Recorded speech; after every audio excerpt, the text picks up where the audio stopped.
Merci beaucoup à tous les quatre d'être avec nous à l'occasion de la sortie du nouveau film d'Olivier Assayas, Double Vie. Parmi les thèmes évidemment abordés dans le film, il s'agit beaucoup de littérature. Donc on pourrait se dire à la vision du film que ça pourrait être extrêmement littéraire. Et moi je trouve pas du tout, je trouve même que ça a presque la forme d'un vaudeville. C'est ce que j'aime d'ailleurs dans ce film, c'est ce mélange fond-forme. Le côté vaudeville, il apparaissait déjà à la lecture du scénario. Ah oui, bah, carrément, oui, non? Alors Vincent, il... Ah oui, je trouve ça... moi je trouve que c'est un peu mélancolique, la première lecture. Moi, j'ai trouvé ça mélancolique. Il n'y avait pas la scène du placard, mais enfin bon, ouais, ça aurait pu se passer. Ouais. Je préfère vivre dans l'hypocrisie. Bah, c'est pas l'hypocrisie, on est mariés depuis 20 ans. Mais c'est ce que je disais, presque ce paradoxe.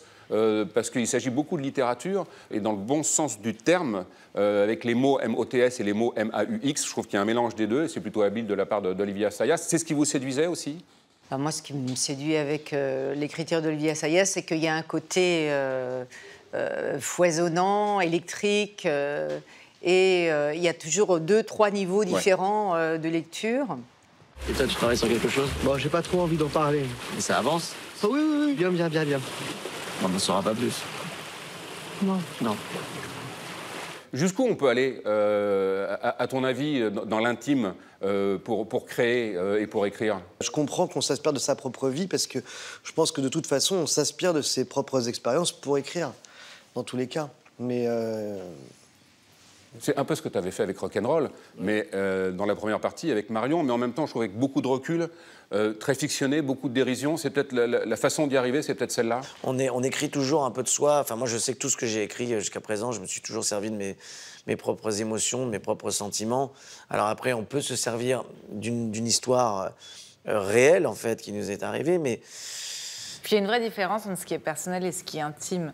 Ouais. C'est-à-dire que, par exemple, en one-man show, ça joue typiquement de ce truc-là, d'une ambiguïté, on parle à la première personne, c'est personnel et c'est sincère, mais à aucun moment c'est intime. À aucun moment, par exemple, je raconte des faits, enfin, et toi, je pense quelque part, enfin, peut-être que tu racontes, mais c'est de jouer de cette ambiguïté-là.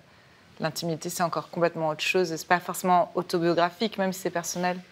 Je pense. Oui, la différence, elle est... Alors que Léonard... Quand Marion pète au lit, par exemple, dans Rock'n'Roll, là, ça devient intime.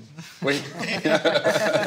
Qu'est-ce que vous pensez de la polémique qui fait rage autour de votre livre? La question, c'est de savoir si les romanciers ont le droit de s'inspirer de personnes existantes. T'es sûr qu'Alain n'a pas lu entre les lignes? tu crois que c'est quelque chose? Tu crois que c'est une façon de se venger? Tu te sers de ça aussi, Juliette, quand tu crées un personnage? De quoi? Évidemment, de ce que tu es, forcément, mais puisqu'on parlait d'intime et de personnel, de temps en temps, ça t'aide à créer des personnages? Ou tu vas puiser des choses C'est tout ça le qui temps? m'intéresse, en fait. C'est que l'intime. Ah bah ça, alors. Pour moi, c'est que intime. Si c'est pas intime, ça m'intéresse pas. J'ai vu Alain hier midi. D'accord. Comment ça va? Ça va un peu, il a l'air en forme. Ah, je suis contente. Très en forme. Super. Pour le manuscrit, donc...